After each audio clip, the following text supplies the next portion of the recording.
என்ன காம்ப்ரமைஸ் பண்ணலாம் நினைத்து சில முயற்சிகள் செய்தார்கள், என்னிடமே பேசினார்கள். இப்ப நான் அந்த கூட்டணியில் இருந்து இருப்பதை விட வெளியில வந்துட்டேன்னா எனக்கு ஈஸியா இருக்கும் அதை நான் அணுகுவதற்கு, அதை எதிர்கொள்வதற்கு நினைச்சேன்.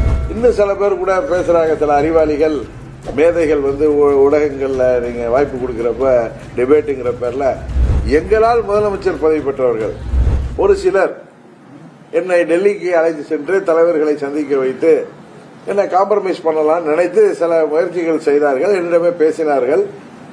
அதை புரிந்து கொண்டு நான் செப்டம்பர் 1ஆம் தேதியே நான் அந்த அறிவிப்பை வெளியிட்டேன். தொடர்ந்து காட்டுமன்னார் கோயில் என்ன கேட்டப்ப ஆமா நான் இந்திய கூட்டணி இல்லைன்னு சொன்னேன். அதுதான் உண்மை, அதுதான் நடந்தது. இதற்கு வாய்ப்பில்லை. என் நண்பர் வந்தப்ப நான் பாத்துக்கிறேங்கன்னு சொன்னேன். நண்பர் நல்ல நண்பர், என் மேல பிரியமா இருக்கிறவரு, அரசியல் தாண்டி நாங்கள் நண்பர்கள். அவர் என்னை சந்திக்க இதை இதான் கேட்பாரு எனக்கு தெரியும். இதனால அதை நாங்க பேசிட்டு மற்ற விஷயங்கள்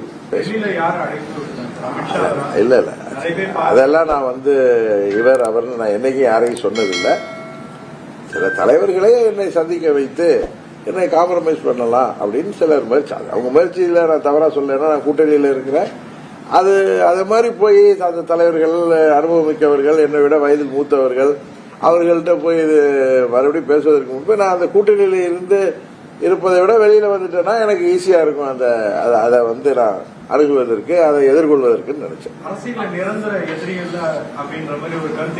இல்ல, அரசியல் நிரந்தர எதிரியும் இல்ல, நிரந்தர நண்பரும் இல்ல. பட் துரோகியை என்றைக்கும் நண்பரா ஏத்துக்கிறது இது வரைக்கும் அரசியல்ல இப்படி ஒரு துரோகம் செய்த நம்பால் பயன்பெற்று இன்னும் சில பேர் கூட பேசுறாங்க, சில அறிவாளிகள் மேதைகள் ஊடகங்கள்ல நீங்க வாய்ப்பு கொடுக்கிறப்ப டிபேட்டுங்கிற பேர்ல பெரியவர் வைகோ அவர்கள் திரும்பவும் திமுக போல என்ன அப்படி கிடையாது. அவருடைய தலைவர் மறைந்த திரு கலைஞர் அவர்கள் கலைஞருடைய தொண்டராக இருந்து 3 முறை அங்க பாராளுமன்ற ராஜ்யசபா உறுப்பினராக இருந்தவர் வைகோ. ஏதோ மன கசப்புல அவர் கட்சியை விட்டு வெளியேறிருக்கலாம், கட்சியை விட்டு.